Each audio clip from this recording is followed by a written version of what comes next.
The first time she said it, the words felt like a mistake hanging in the air, heavy and impossible to take back. And I remember the sunlight pouring through the cracked window as if even the day was listening. I was 3 months behind on rent, my hands shaking from exhaustion and quiet fear, when my landlady looked at me with tired eyes and offered to cut my rent in half in exchange for 10 intimate minutes with me every night. My heart slammed so hard I thought it might break my ribs, because those minutes were not what the world usually assumes they are, yet they would change everything about who I was and how I saw kindness.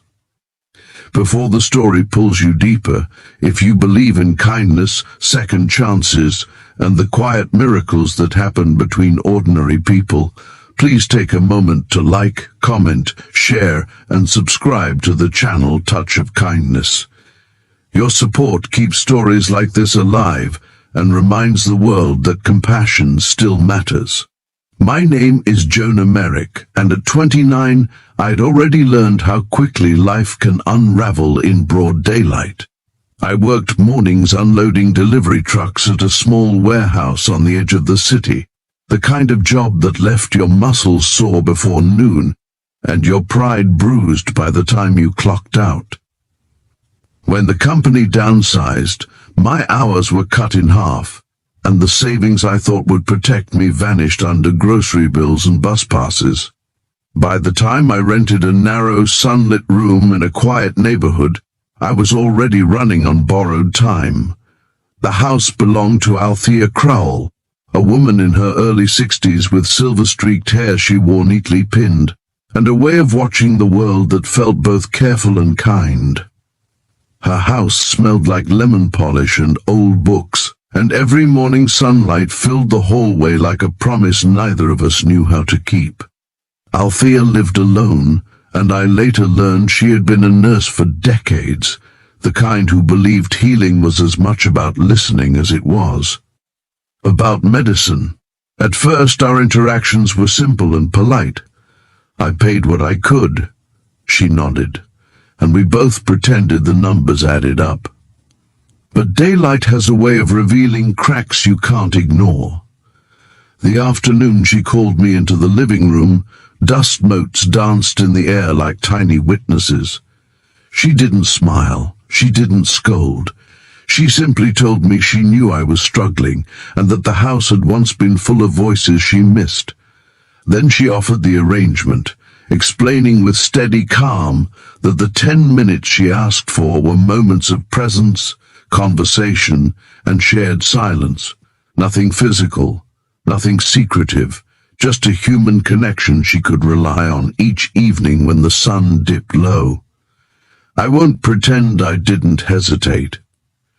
Pride is loud, and fear is louder. But desperation whispers, and I was tired of whispering apologies to an empty room. I agreed because the alternative was losing the only place that felt remotely safe. That night, at 4 in the afternoon, while the day was still bright, I sat across from her at the kitchen table, and we began our first 10 minutes. We talked about nothing important, about the weather, about how the afternoon light made the curtains glow. I left the table confused, relieved, and strangely lighter, as if a knot inside me had loosened without my permission.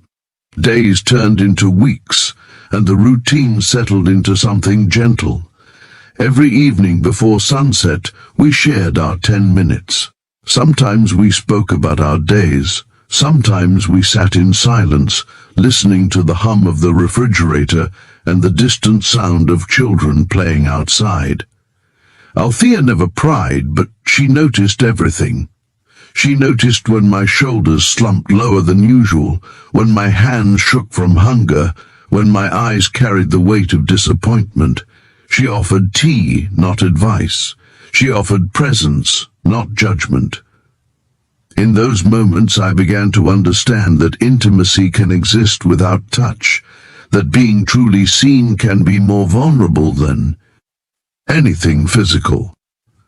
In daylight, my life outside the house remained a struggle.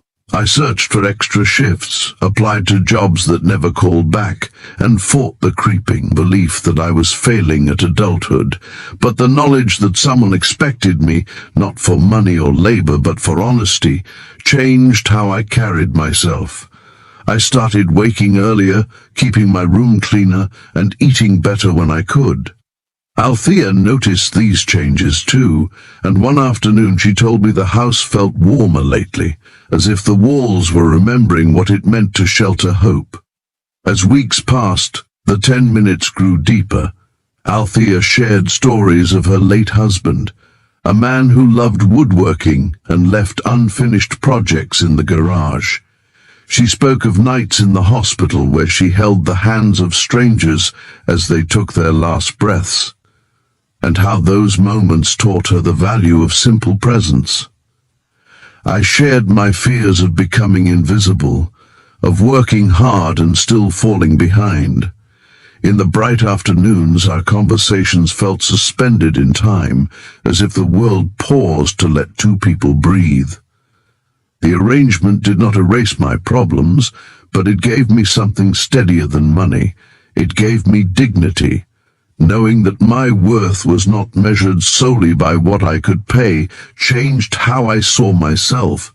I started volunteering at a local food pantry during my off hours, inspired by the way Althea treated kindness as a daily practice rather than a grand gesture. One afternoon, a supervisor from the pantry noticed my work ethic and offered me a paid position. It wasn't glamorous, but it was consistent, and it felt like a step forward taken in full daylight. When I told Althea about the job, her eyes filled with a quiet pride that felt undeserved and overwhelming. She reminded me that I had always been capable, that I simply needed a place to stand long enough to find my balance.